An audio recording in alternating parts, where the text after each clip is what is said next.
So, hello Afnan, once again a very good morning to you. Welcome to our science class जिसमें हम लोग discuss कर रहे हैं अपना chapter light, reflection and refraction.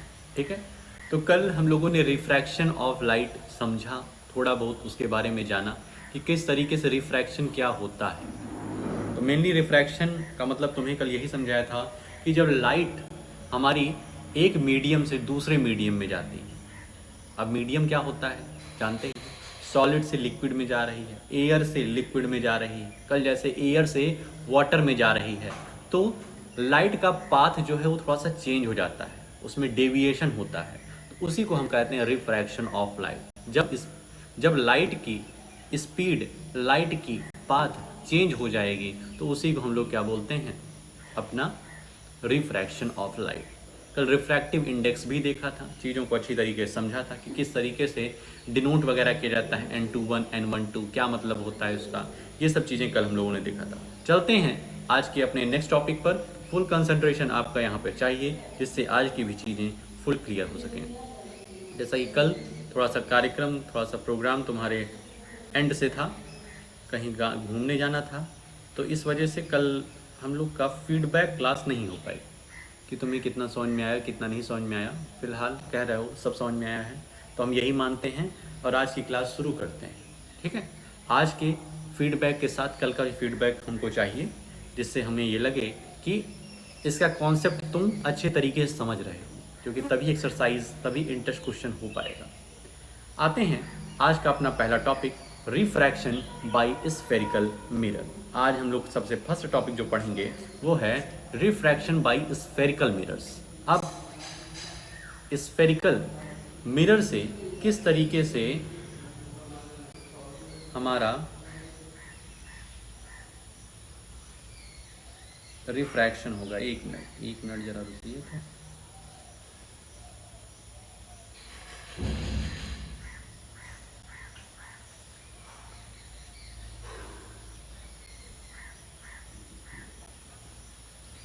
Spherical mirror नहीं है, वही हमें लगा। यहाँ पर रिफ्रैक्शन बाय स्फेरिकल मिरर नहीं है। ये क्या है, स्फेरिकल मिरर छोड़कर लेंसेज। स्फेरिकल लेंसेज से किस तरीके से रिफ्रैक्शन होगा। ठीक है, मिरर्स में रिफ्रैक्शन नहीं रिफ्लेक्शन होता है। ठीक है, रिफ्रैक्शन अक्सर ट्रांसपेरेंट जो मीडियम रहता है उसमें होता है। तो लेंसेज में हमारा रिफ्रैक्शन होगा, ये पहले देखेंगे। Image formation by lenses, lens में किस तरीके से इमेज फॉर्म होता है। भाई मिरर में हम लोगों ने देख लिया, प्लेन मिरर, कॉन्वेक्स और कॉन्केव मिरर में बहुत ही अच्छी तरीके से हम लोगों ने देखा कि इमेज किस तरीके से फॉर्म होती है। लास्ट टॉपिक आज का रहेगा इमेज फॉर्मेशन इन लेंसेज यूजिंग रे डायग्राम। रे डायग्राम की मदद से, जिस तरीके से उसमें रे डायग्राम की मदद से हम लोग जान रहे थे कि कब हमारी इमेज फोकस पे बनेगी, कब हमारी इमेज फोकस और पोल के बीच में बनेगी, कब बियॉन्ड सेंटर ऑफ कर्वेचर बनेगी। तो ये सब चीज़ें हम लोगों ने देखा था। उसी तरीके से हम लोग देखेंगे कि लेंस में रे डायग्राम की मदद से किस तरीके से इमेज फॉर्मेशन होती है। तो आज अपनी ये तीन टॉपिक होने वाले हैं। फुल कंसंट्रेशन के साथ आ जाइए अपनी NCERT पर। ठीक है,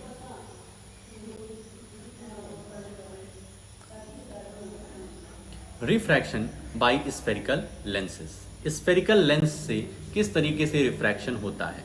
तो देखो, हमारा स्फेरिकल लेंस जो है वो टू टाइप्स का यहाँ पर हम लोग डिस्कस करने चल रहे हैं। पहला है कॉन्वेक्स। पहला क्या मिलेगा हमको, कॉन्वेक्स लेंस, और दूसरा मिलेगा कॉनकेव। वही जो मिरर था अब वो लेंस बन रहा है, लेकिन दूसरी तरीके से, कुछ उसमें डिफरेंट रहेगा कॉनकेव लेंस। ठीक भाई, you might have seen watchmakers using a small magnifying glass to see tiny parts. Have you ever touched the surface of magnifying glass with your hand? कह रहे हैं अक्सर तुम देखे होगे जो वॉच को बनाते हैं, जो घड़ियों को बनाते हैं, वो बहुत ही छोटा सा एक मैग्नीफाइंग ग्लास यूज़ करते हैं। मैग्नीफाइंग ग्लास से क्या होता है कि उनको जो टिनी पार्ट्स, छोटे छोटे पार्ट्स वॉच में हैं, वो उनको दिखाई दे जाते हैं। कह रहे हैं क्या कभी तुम मैग्नीफाइंग ग्लास के सरफेस को टच किए हो। तो भाई साहब, और लोग तो नहीं जानते, तुमको हमने टच कराया है। ठीक है, तुमको हमने टच कराया है कि किस तरीके से कॉनकेव लेंस और कॉन्वेक्स लेंस किस तरीके से दिखता है, किस तरीके से उसकी सरफेस होती है। इज इट प्लेन सरफेस और कर्व? अब बताओ प्लेन होती है कि कर्व होती है? तो ऑब्वियसली कर्व होती है। Is it thicker in the middle और at the edges? The glasses used in spectacles that by a watchmaker are example of lenses. What is a lens? How does it bend light rays? We shall discuss this in the section. तो कह रहे हैं कि उसको touch करके observe करो कि कहाँ पर उसका पार्ट थिक है और कहाँ पर उसका पार्ट थिन है। तो ये सब देखो और उसके बाद डिस्कस करेंगे कि लेंस होता क्या है, किस तरीके से ये लाइट की रेज को बेंड करता है, मोड़ता है। तो ये सब चीज़ें हम लोग अपने इस टॉपिक में देखने चल रहे हैं। भाई साहब बिल्कुल भी ध्यान भटकाइएगा नहीं, क्योंकि थोड़ा सा भटकाए तो ये जो टॉपिक है ये भटक जाएगा अपने रास्ते से और फिर समझ में नहीं आएगा। A transparent material bound by two surface of which one or both surface are spherical form a lens. कह रहे हैं कि एक ट्रांसपेरेंट मटीरियल जिसमें से एक या फिर दोनों सरफेस जो हैं वो स्फेरिकल हैं, वो इस तरीके से बंधे हुए हैं, उन्हीं को हम लोग लेंस कहते हैं। देखो एक स्फेरिकल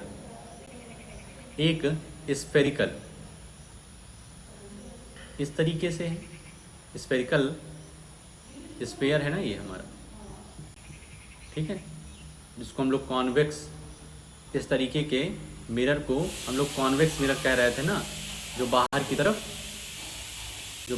क्या है, बाहर की तरफ उठा हुआ है, ठीक है।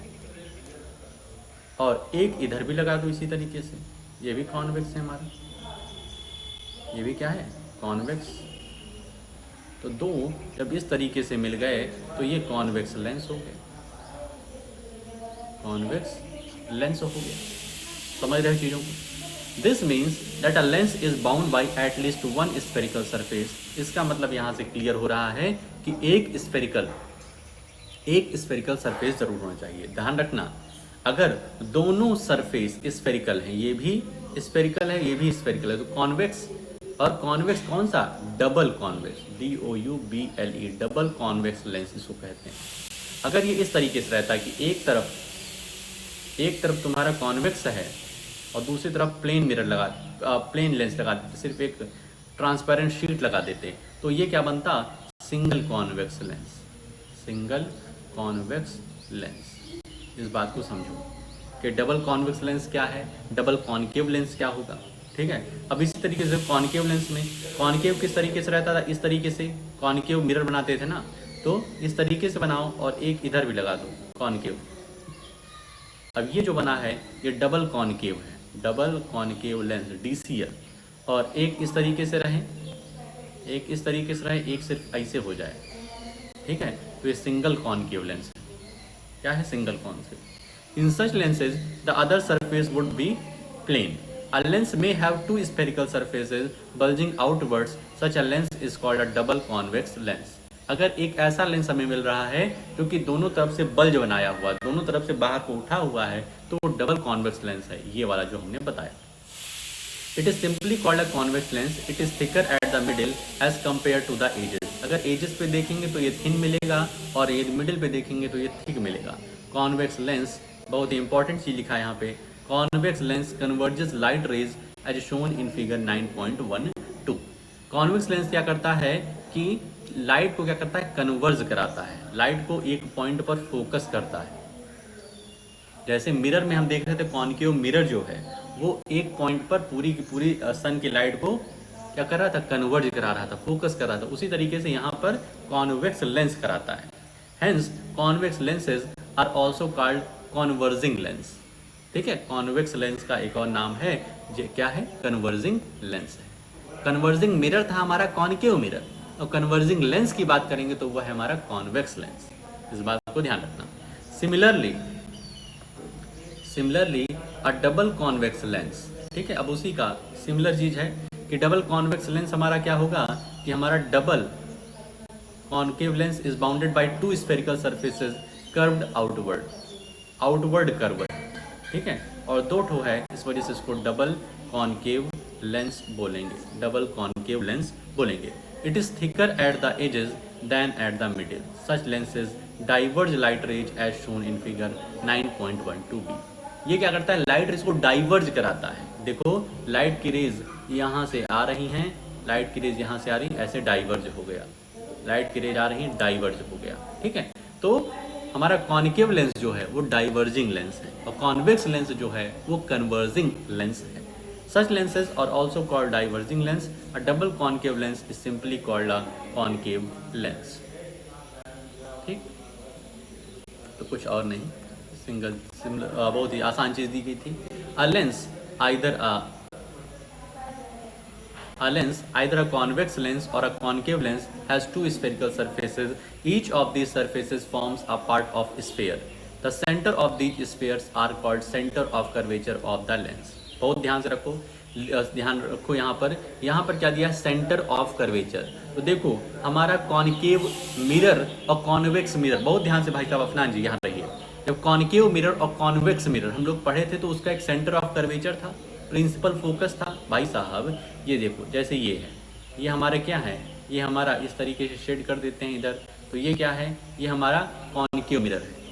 ठीक है, कॉनकेव मिरर, ये क्या था, पोल था हमारा, यहाँ पर फोकस बन रहा था, यहाँ पर सेंटर ऑफ कर्वेचर था।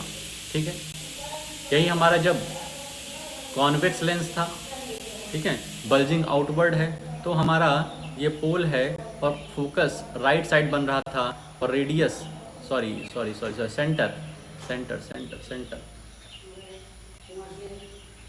जो सेंटर है ये हमारा भी राइट साइड बन रहा था। ठीक है, अब जो हमारा मिरर होता है उसका तो एक फोकस होता है, एक सेंटर होता है, लेकिन भाई साहब जब हमारा लेंस की बात होती है, ये क्या है, कॉन्वेक्स लेंस। ये क्या है, कॉन्वेक्स लेंस। बहुत ध्यान से समझिए भाई साहब, ध्यान से समझेंगे तभी आएगा, नहीं तो नहीं आएगा।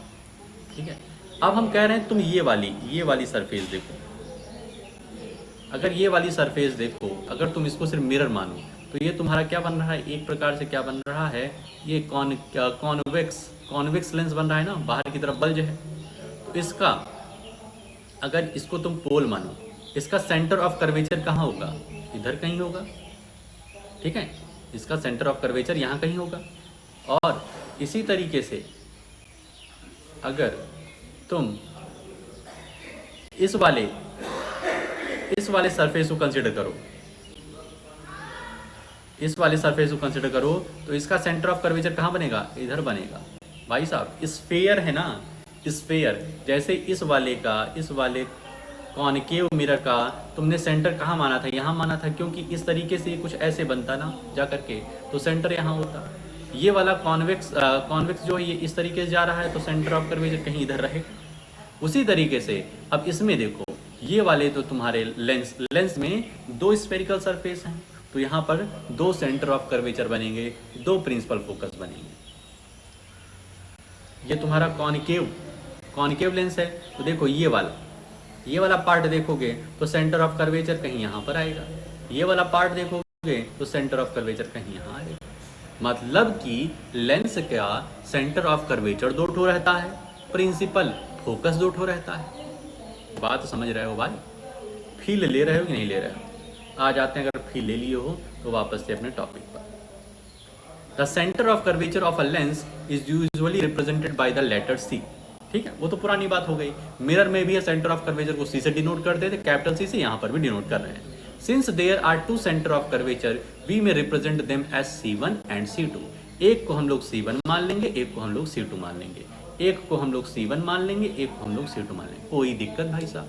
अरे भाई साहब, तुम्हारी क्लास में अगर अफनान नाम के दो लड़के होंगे तो उनको क्या कहते हैं, अफनान 1 और अफनान 2, जब अटेंडेंस होती है तो। ठीक है, समझ रहे हो ना बात को। तो उसी तरीके सेंटर ऑफ कर्वेचर यहाँ पे दो हैं, तो इनको हम C1 और C2 करेंगे।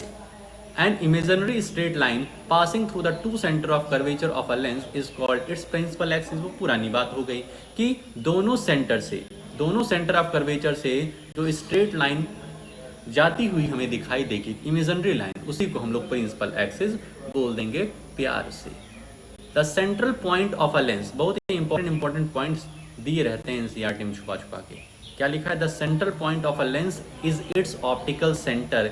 यहाँ पर हम लोग पोल वगैरह नहीं लेते हैं, जो हमारे लेंस का सेंट्रल पॉइंट होता है, सेंट्रल पॉइंट, उसको हम लोग ऑप्टिकल सेंटर कहते हैं, उसको हम लोग ऑप्टिकल सेंटर कहते हैं और रिप्रेजेंट करते हैं ओ से। ठीक है, ठीक भाई,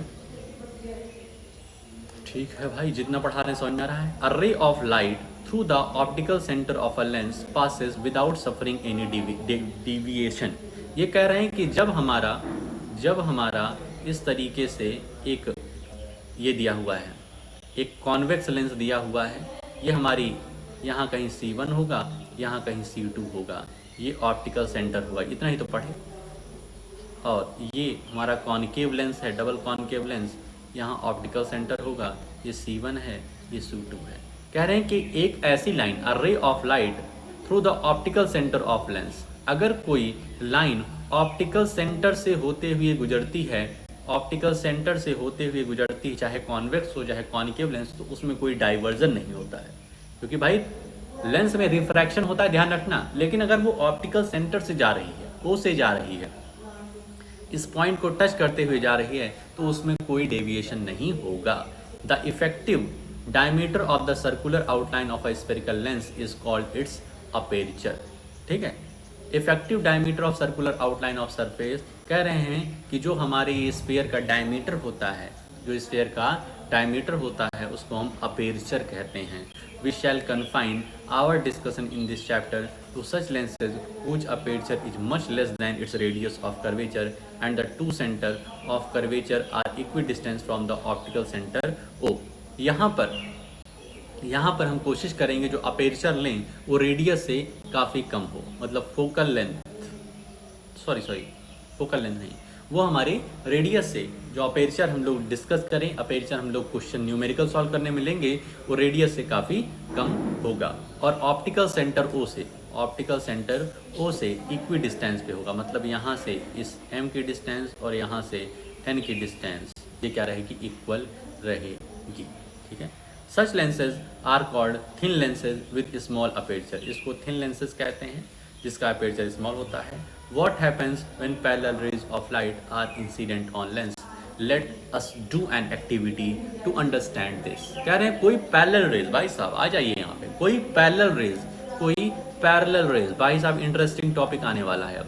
कोई पैरेलल रेज जब कॉनकेव लेंस और कॉन्वेक्स लेंस से पड़ती है तो कैसा मज़ेदार चीज़ होता है, ये देखेंगे भाई साहब। तुम्हारे लिए, सिर्फ तुम्हारे लिए हमने एक बहुत ही शानदार वाली लेज़र लाइट ऑर्डर की है, ठीक है, जो कि आ भी गई है, और संडे को हम लोग काफ़ी मज़ेदार चीज़ें करेंगे इसके लिए। ठीक है, सिर्फ तुम्हारे लिए, क्योंकि तुम बहुत ही मेरे जिगरी शिष्य हो, ठीक है, बहुत ही दिल के करीब शिष्य हो, इस वजह से तुम्हारे लिए वो भी कर देंगे, कोई भी कमी ना रह जाए हमारे एंड से। ठीक है, तो लेज़र लाइट से हम लोग देखेंगे कि जब लेज़र लाइट स्फेरिकल लेंस पड़ रही है तो उसका डेविएशन कहाँ हो रहा है, वो कहाँ पर जा करके उसका पॉइंट बन रहा है। ठीक है, तो ये सब देखेंगे। अब कह रहे हैं कि यदि हमारी प्रिंसिपल एक्सिस के पैरेलल लाइट की रे जा रही है तो वो कहाँ पर डाइवर्ज होगी। Activity 9.11 Caution: do not look at the sun directly or through a lens while doing this activity, or otherwise you may damage your eyes if you do so। ध्यान रखना है, हमें सन को डायरेक्टली नहीं देखना है और सन को लेंस से भी नहीं देखना है, नहीं तो हमारी आइज पर नुकसान पहुंच सकता है। ठीक है, hold a convex lens in your hand, direct it towards the sun. अब कॉन्वेक्स लेंस तुम जान गए होंगे, जो बाहर से उभरा दिखाई दे वो कॉन्वेक्स लेंस, जो बाहर से चपटा दिखाई दे, बीच में थोड़ा सा दबा हुआ दिखाई दे, वो कॉनकेव लेंस। तो कॉन्वेक्स लेंस अपने हैंड में ले लेना है और इसको सन की तरफ डायरेक्ट करना है। Focus the light from the sun on a sheet of paper, obtain a sharp bright image of the sun. क्या करना है हमें कि लाइट फोकस करना है, सन की लाइट उस पर आए और उसके बाद जो उसकी इमेज बन रही है, वो हमारे एक पेपर पे बने। ठीक है, तो इसमें भी हम लोग धुआं करेंगे। Hold paper and the lens in the same position for a while. Keep observing the paper what happened while recall your experience in activity 9.2। तो 9.2 एक्टिविटी में हम लोगों ने देखा कॉन्वेक्स लेंस, कॉनकेव मिरर जो था वो पूरी की पूरी सनलाइट का एक एक पॉइंट पर फोकस कर दिया था, पूरी की पूरी सनलाइट को। ठीक है, तो क्या हुआ था, हमारा कागज जलने लग गया था। यहाँ पर वो काम करेगा कॉन्वेक्स लेंस। वहाँ पे कॉन्केव मिरर ने कन्वर्ज कर दिया पूरी की पूरी सनलाइट को। यहाँ पर कॉन्वेक्स लेंस हमारा कन्वर्ज करेगा, एक जगह पर फोकस करेगा पूरी की पूरी सनलाइट को। The paper begins to burn producing smoke. It may even catch fire after a while. कह रहे हैं कि जो हमारा क्या था, पेपर था, वो स्मोक, उसमें थोड़ा थोड़ा धुआं उठेगा और उसके बाद उसमें फायर कैच कर लेगा कुछ देर बाद। Why does this happen? तो ये भाई साहब क्यों हुआ भाई साहब? भाई साहब इसलिए हुआ क्योंकि सन जो है बहुत ही गर्म है, उसकी लाइट की रेज बगल इधर उधर बिखरी हुई है, तब हमें सनलाइट अच्छी लगती है। लेकिन जैसे ही हम उसको एक पॉइंट पर फोकस्ड कर देंगे लेंस की मदद से, मिरर की मदद से, तो भाई साहब फिर नुकसान हो जाएगा। The light from the sun constitutes parallel rays of light.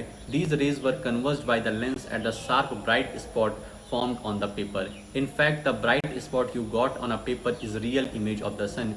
The concentration of the sunlight at a point generated heat.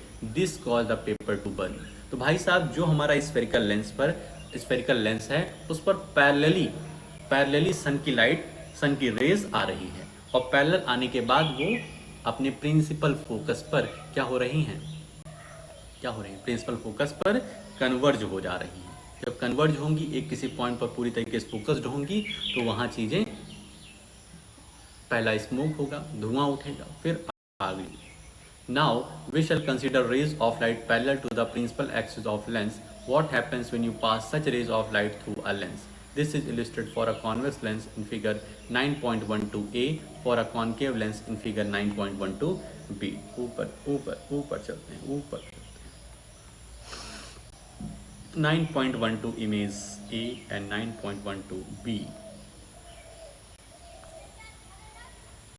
ठीक है, यहाँ पर देखो,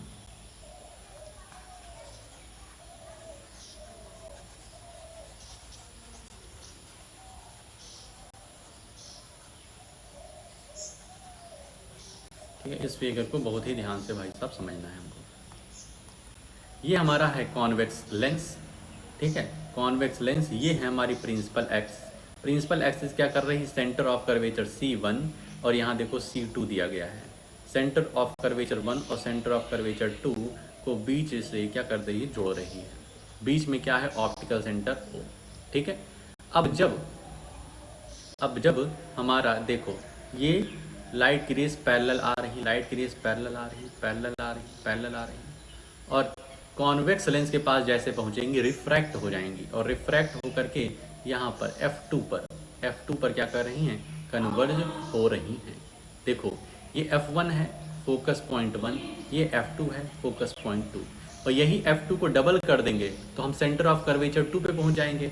इसी को 2F2 लिख रहे हैं, तो उसमें दिक्कत नहीं होनी चाहिए भाई साहब। भाई F2 तक आधा है, और यदि F2 को डबल कर देंगे तो हम सेंटर ऑफ कर्वेचर के पास पहुंच जाएंगे।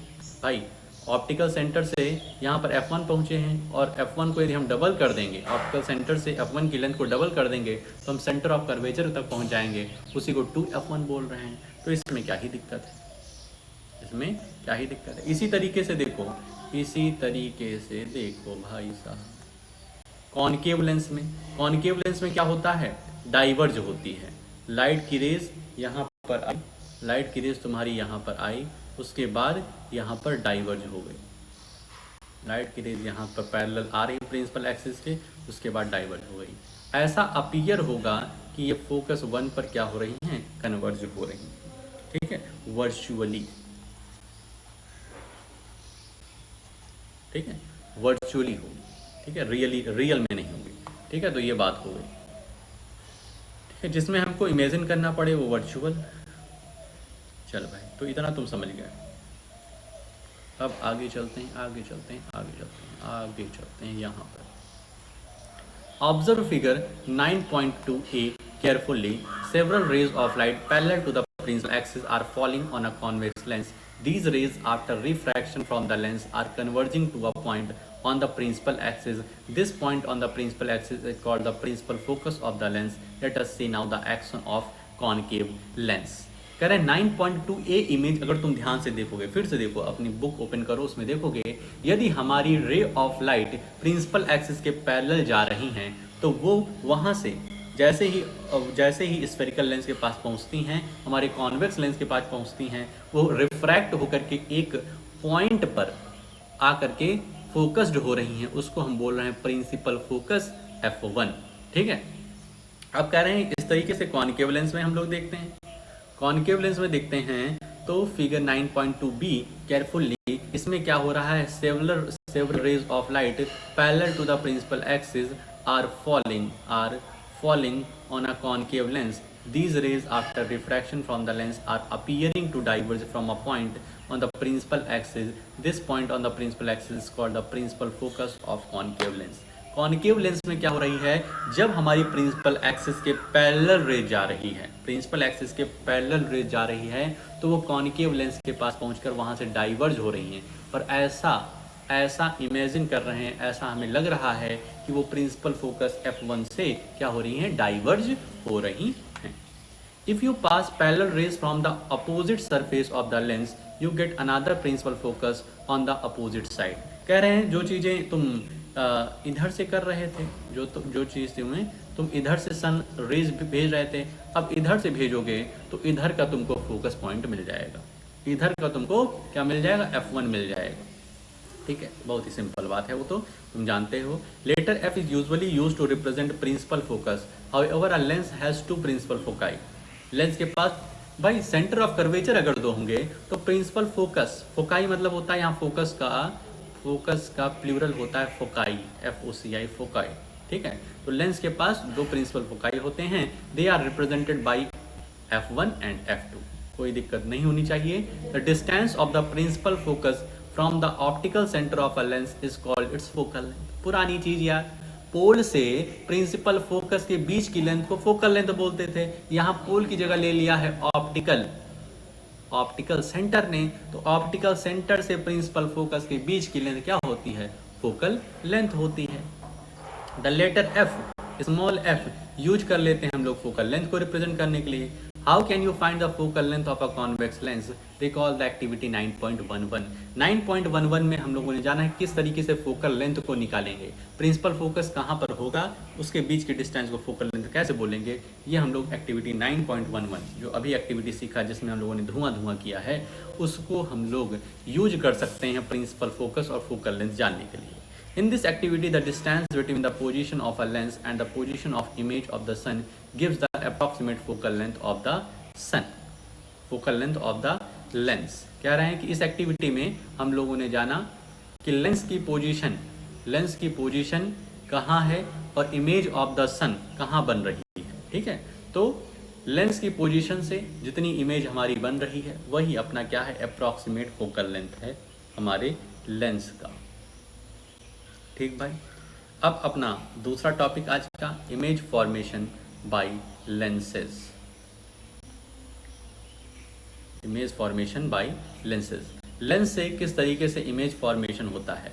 Lenses form images bye refracting light. Lens से इमेज कैसे बनती है, जब लाइट का रिफ्रैक्शन होता है। ध्यान रखना, मिरर में इमेज बनती है जब लाइट का रिफ्लेक्शन होता है, लेंस से इमेज तब बनती है जब लाइट का रिफ्रैक्शन होता है। How do lenses form images, what is their nature, let us study this for convex lens first. Convex lens को हम सबसे पहले पढ़ते हैं तो हम जानेंगे कि किस तरीके से इमेज बनती है। ठीक है, किस तरीके से इमेज इनकी फॉर्म होती है। ठीक है, तो ये एक एक्टिविटी है भाई साहब, एक्टिविटी 9.12, एक्टिविटी 9.12।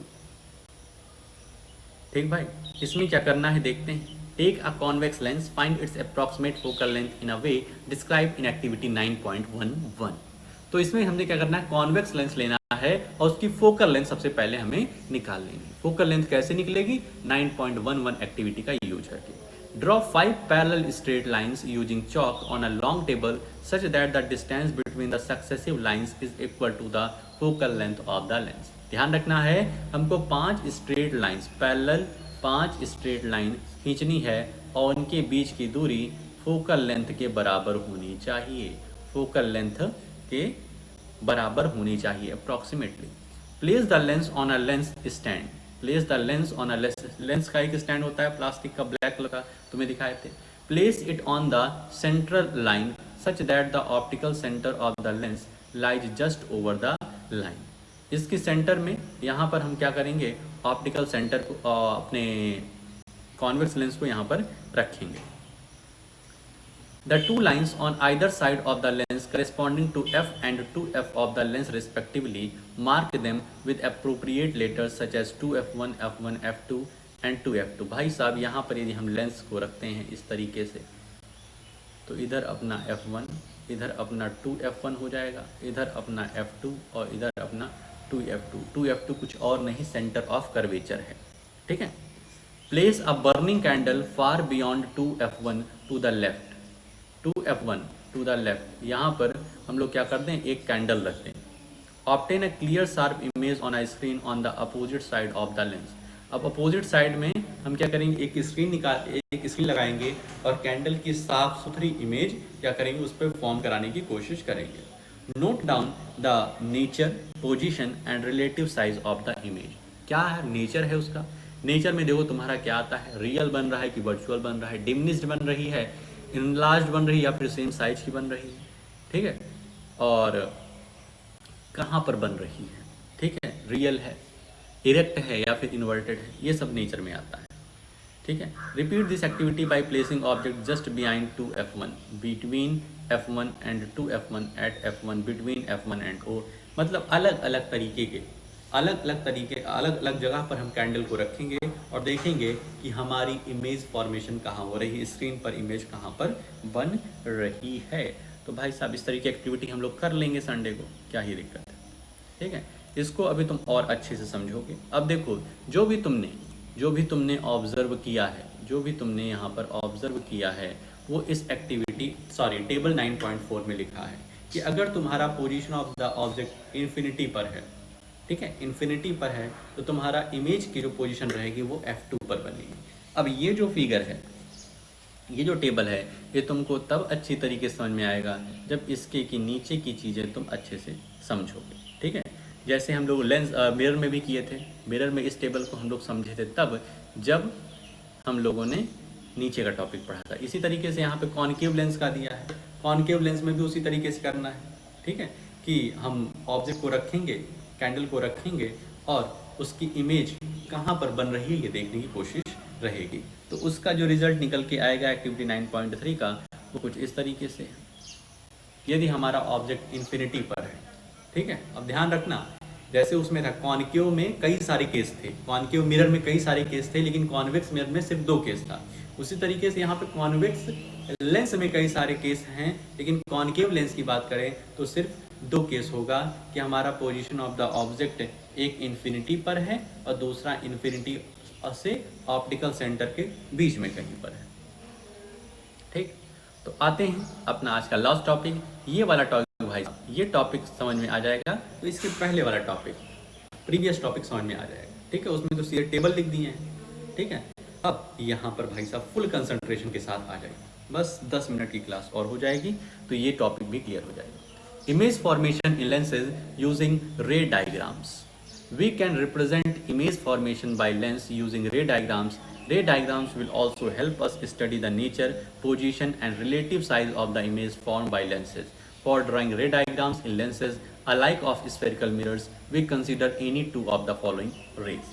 ध्यान रखना है हमें कि जिस तरीके से मिरर्स में हम लोगों ने सिर्फ 2 रे को कंसिडर किया, ज़्यादा रे को कंसिडर करेंगे तो हम खुद ही क्या हो जाएंगे, कंफ्यूज हो जाएंगे। 2 रे को कंसिडर करो और काम अपना बनाओ, ठीक है। तो सबसे पहले मतलब दोनों को साथ में पढ़ते हैं, कॉन्वेक्स और कॉनकेव को।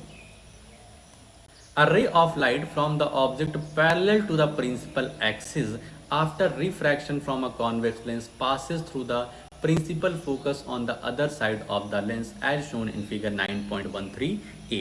भाई साहब कॉन्वेक्स लेंस बनाना तुम जान गए होगे कि ऐसा लेंस जो दोनों तरफ से क्या है, बल्जिंग आउटवर्ड्स है, बाहर की तरफ निकला हुआ है। तो जब एक ऐसी रे जो कि प्रिंसिपल एक्सिस के पैरेलल है, जैसे ही ये हमारे लेंस पर टकराएगी तो रिफ्रैक्ट होकर के फोकस पॉइंट F2 से जाएगी। फोकस पॉइंट दूसरी तरफ का वहाँ से ये लाइट गुजरेगी। In case of a concave lens, the ray appears to diverge from the principal focus located on the same side of the lens. Concave lens में क्या होगा कि जब हमारी लाइट रे प्रिंसिपल एक्सिस के पैरेलल है, जैसे ही ये लेंस पर पहुंचेगी ये डाइवर्ज हो जाएगी और ऐसा लगेगा कि ये F1 से डाइवर्ज हो रही है। फोकस पॉइंट F1 मतलब जिधर से लाइट रे आ रही है उसी तरफ का फोकस है, ऐसा लगेगा कि यहाँ से डाइवर्ज हो रही है। ठीक है, पहला केस क्लियर। पहले केस में हम लोगों ने क्या जाना? सिंपल चीज़ है कि यदि हमारी लाइट की रे प्रिंसिपल एक्सिस के पैरेलल है, यदि हमारी लाइट की रे प्रिंसिपल एक्सिस के पैरेलल है, तो अगर कॉन्वेक्स लेंस है तो यदि लाइट की रे पैरेलल आ रही है तो प्रिंसिपल फोकस जो अदर साइड का प्रिंसिपल फोकस होगा वहाँ से लाइट की रे जाएगी। और यदि हमारा कॉन्केव लेंस है, कॉन्केव लेंस है एकदम सिंपल इस तरीके से बन जाता है, कॉन्केव लेंस है तो ये हमारी प्रिंसिपल फोकस F1 जिधर से हमारी लाइट रे आ रही है उधर से डाइवर्ज होती हुई दिखाई देगी। ठीक है, second case, a ray of light passing through a principal focus after refraction from a convex lens will emerge parallel to the principal axis. This is shown in figure 9.14a. भाई साहब पहले case का just opposite, उसमें parallel थी तो principal focus से गुजर रही थी, इसमें प्रिंसिपल फोकस से जा रही है, इसमें प्रिंसिपल फोकस से जा रही है तो पैरेलल हो जाएगी। ठीक है, चाहे पी के खाओ चाहे खा के पियो, वही केस है। यहाँ पर लाइट की जो रे आ रही है वो प्रिंसिपल फोकस F1 से हो करके जा रही है और फिर यहाँ पर लेंस पर टकरा रही है तो रिफ्रैक्ट होकर के पैरेलल चली जाएगी। यहाँ पर वही देखो कॉन्केव में अ ray of light passing through F2, ठीक है, तो उधर ही क्या हो रहा है, पैरेलल चली जा रही है। ठीक है, यहाँ पर अपीयर होगी, इमेजिन करना पड़ेगा कि ये F2 से क्या हो रही है, पास हो रही है। तब अगर ऐसी बात है तो फिर पैरेलल चली जाएगी प्रिंसिपल एक्सिस की, मतलब पहले केस का जस्ट अपोजिट यहाँ पर दिया हुआ है। ठीक, आगे चलो तीसरा अपना case, a ray of light. ये तो बहुत ही सिंपल है भाई साहब, अगर तुम देखोगे तो मिरर और इसमें बहुत सारी लिंकेज है। मिरर वाला देखोगे, स्फेरिकल मिरर्स वाला केस देखोगे और स्फेरिकल लेंस वाला देखोगे तो काफ़ी सारी सिमिलैरिटी है। A ray of light passing through the optical centre of lens will emerge without any deviation. This is illustrated in figure 9.15a and figure 9.15b. कह रहे हैं कि जब हमारी ray of light optical centre से होकर गुजरेगी, उसके बीचों बीच सेंटर से होकर गुजरेगी, सेंट्रल ऑफ लेंस से होकर गुजरेगी, तब उसमें कोई डेविएशन नहीं होगा, वो फटाक से निकल जाएगी। ऐसे यहाँ पर देखो कॉन्वेक्स लेंस में देखो कि ऑप्टिकल सेंटर से होकर के जा रही है लाइट की रे, कोई डेविएशन नहीं है कॉन्केव लेंस में भी। ठीक है, the ray diagram for the image formation in a convex lens for a few position of objects are shown in figure 9.16. The ray diagram representation the image formation in a concave lens for various position of the object are shown in figure 9.17. तो 9.16 की ABCD में हमें ABCDEF 6 case हैं। 6 case में हमें ये दिखाया गया है कि किस तरीके से कॉन्वेक्स लेंस पर इमेज बनती है। बहुत ही सिंपल है भाई साहब, यदि ऊपर के दिए हुए प्रिंसिपल का तुम इस्तेमाल करोगे तो ये बहुत ही सिंपल हो जाएगी। ठीक है, सबसे पहला ये ए वाला केस देखो। ए वाले केस में देखो कि यदि हमारी रे ऑफ लाइट पैरेलल है, ऑब्जेक्ट हमारा कहाँ रखा है, इन्फिनिटी पे रखा है, और उससे जो रेज निकल रही हैं वो पैरेलल आ रही है हमारी कॉन्वेक्स लेंस पर। तो जब कॉन्वेक्स लेंस पर लाइट पैरेलल आती हैं, प्रिंसिपल एक्सिस के पैरेलल आती हैं, तो वो कन्वर्ज हो जाती हैं इस पर हमारे फोकस पॉइंट, वो भी अपोजिट साइड का। ठीक है, पहला पॉइंट क्लियर। दूसरा पॉइंट, अगर हमारा ऑब्जेक्ट 2F1 के बियॉन्ड रखा है या सेंटर ऑफ कर्वेचर के बियॉन्ड रखा है, तो यहाँ रे ऑफ लाइट 2 ठो निकल रही, एक ठो इधर जा रही, एक ठो इधर जा रही। ठीक है, रे ऑफ लाइट देखो, पहली रे ऑफ लाइट क्या जा रही है, पैरेलल जा रही है प्रिंसिपल एक्सिस के, तो ये कहाँ से जाएगी, ये हमारे F2 से होके जाएगी। ये देखो F2 से, F2 पर कट कर रही है। और एक रे ऑफ लाइट कहाँ से निकल रही, ऑप्टिकल सेंटर से निकाल दो, ऑप्टिकल सेंटर से निकाल दो, तो ये तो बिना डाइवर्ज हुए सीधे ऐसे निकल जाएगी। ये दोनों जहाँ एक दूसरे को कट कर रही हैं वहाँ पर बस इस तरीके से तीर बना दो, ऑब्जेक्ट को उल्टा लटका दो। ऑब्जेक्ट को उल्टा लटकाओगे तो यहाँ से क्लियर हो गया कि ऑब्जेक्ट की इमेज कहाँ बन रही है, F2 और 2F2 के बीच में बन रही है, अपोजिट साइड के प्रिंसिपल फोकस और सेंटर ऑफ कर्वेचर के बीच की बन रही है। क्लियर है, क्लियर है भाई, कोई दिक्कत तो नहीं है। तीसरा केस, यदि हमारा ऑब्जेक्ट 2F1 पे रखा है, यदि हमारा ऑब्जेक्ट कहाँ रखा है, 2F1 पर रखा है, मतलब सेंटर ऑफ कर्वेचर 1 पे रखा है, तब भी देखो यहाँ पर 2 पॉइंट बना रहे हैं, 2 रे निकाल रहे हैं। पहली रे जो है पैरेलल निकल रही है, तो पैरेलल निकलेगी तो ये प्रिंसिपल फोकस अदर साइड के प्रिंसिपल फोकस से होकर के गुजरेगी, ठीक है। और दूसरी रे ऑप्टिकल सेंटर से होकर के जाएगी, ये जहाँ पर एक दूसरे को कट कर रहे हैं तुम देखोगे वो 2F2 रहेगा, वो क्या रहेगा, 2F2 रहेगा, ठीक है।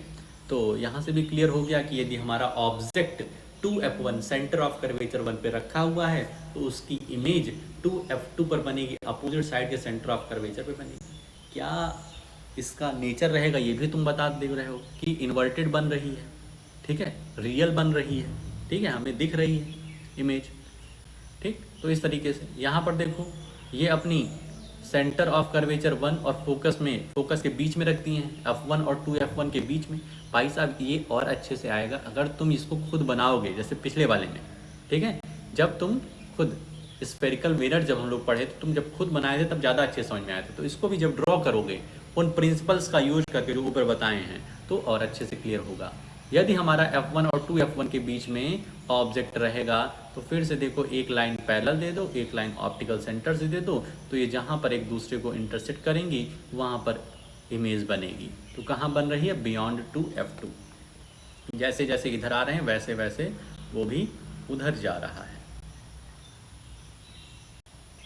ठीक है। अब यहाँ पर देख लो ये वाला केस, यदि हमारा ऑब्जेक्ट आ गया प्रिंसिपल फोकस 1 पे तो हमारी इमेज जाकर के बनेगी इन्फिनिटी पर, अपोजिट साइड इन्फिनिटी पर, ठीक है। अब कॉन्वेक्स लेंस में एक ही जगह तुम्हारी वर्चुअल इमेज बनेगी, लास्ट वाला, जब तुम्हारे ऑप्टिकल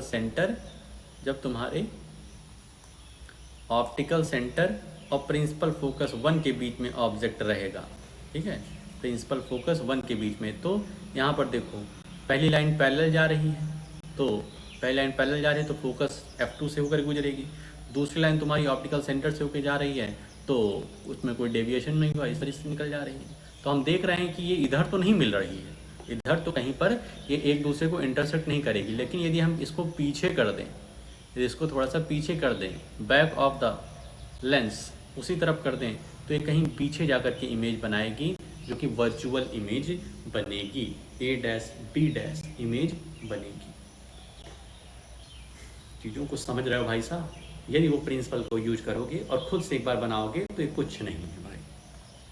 इसी तरीके से कॉनकेव में तो सिर्फ 2 केस हैं, कॉनकेव में तुम्हारा सिर्फ 2 केस है, इसको बहुत अच्छे से समझ लो। उसके बाद बस आज के लिए इतना ही रखेंगे कि ये देखो पहली रेज जो है कॉनकेव लेंस में रेज क्या आ रही है, पैरेलल आ रही है, रेज क्या आ रही है, पैरेलल आ रही है। तो तुम्हें बताइए जब रेज पैरेलल आए कॉनकेव में तो वो डाइवर्ज हो जाती हैं और ऐसा लगता है कि प्रिंसिपल फोकस F1 से डाइवर्ज हो रही हैं। तो इसकी इमेज कहाँ बनेगी, वर्चुअल इमेज बनेगी। इसकी इमेज कैसे बनेगी, वर्चुअल इमेज बनेगी और उसी साइड बनेगी। और इमेज कैसी बन रही, छोटी बन रही है जब हमारा ऑब्जेक्ट इन्फिनिटी पर रखा है। दूसरा, जब हमारा ऑब्जेक्ट कहाँ पर है, सेंटर ऑफ कर्वेचर और ऑप्टिकल सेंटर के बीच में कहीं रखा है, ठीक है। जब हमारा ऑब्जेक्ट सेंटर ऑफ कर्वेचर और ऑप्टिकल सेंटर के बीच में कहीं रखा हुआ है, तो ये केस देख लो, जब एक 2 रे निकाल रहे हैं, पहली रे यहाँ से निकल रही है तो ये इस तरीके से डाइवर्ज हो जा रही है, ऐसा लग रहा है कि F1 से डाइवर्ज हो रही है। दूसरी रे हम ऑप्टिकल सेंटर से गुजार दिए हैं, तो ऑप्टिकल सेंटर से तो ये तो फटाक से निकल जाएगी, इसमें कोई डाइवर्जन ही नहीं आएगा। ये एक दूसरे को जहाँ कट करती हुई अपीयर हो रही हैं, कट करेंगे नहीं, कट करती हुई अपीयर जहाँ पर हो रही हैं वहाँ पर हमारी इमेज फॉर्म हो जाएगी। तो ये भी क्या होगी, एक प्रकार की वर्चुअल इमेज बनेगी। क्यों वर्चुअल? क्योंकि रियल में इंटरसेक्ट नहीं कर रही हैं, ठीक है। रियल में इंटरसेक्ट करती तो रियल इमेज बनती, रियल में इंटरसेक्ट नहीं कर रही हैं तो वर्चुअल इमेज बन रही है, ठीक है। अब इससे काफ़ी कुछ तुमको नेचर साइंस के बारे में काफ़ी कुछ जानकारी मिल गई होगी, ठीक है। समझ गया भाई साहब चीज़ों को, ठीक है। तो अब भाई साहब आ जाते हैं तुम्हारे काम पर कि तुम्हारा काम क्या है। तो भाई साहब बात ऐसी है कि जितने 3 टॉपिक आज हमने कवर किया है इसकी अच्छी से रीडिंग, भाई साहब रीडिंग मस्ट है, बिल्कुल भी कोई भी बेईमानी मत करो रीडिंग करने में, ठीक है। रीडिंग अगर नहीं करोगे तो भाई साहब दिक्कत बन जाएगी, टॉपिक समझ में नहीं आएगा और संडे को हम क्वेश्चन करवाएंगे, ठीक है। और क्वेश्चन नहीं हो पाएगा इसका मतलब तुमने रीडिंग सही तरीके से नहीं की है। रीडिंग करो, जितने भी ये लेंस के डायग्राम हैं इनको बनाओ समझ के साथ, और यदि कोई कन्फ्यूज़न होती है तब बताओ, ठीक है। सारे इंपॉर्टेंट टर्म्स जो बीच बीच में आए हुए हैं इनको भी अपनी कॉपी में अच्छे तरीके से नीट एंड क्लीन वे में, ठीक है। तो जो भी दिक्कत बने शाम को ज़रूर क्लियर कर लो, जिससे कि आज की क्लास का बर्डन कल ना रहे, ठीक है। तो आज के लिए अपने इस वीडियो में इतना ही, मिलते हैं नेक्स्ट वीडियो में, ओके।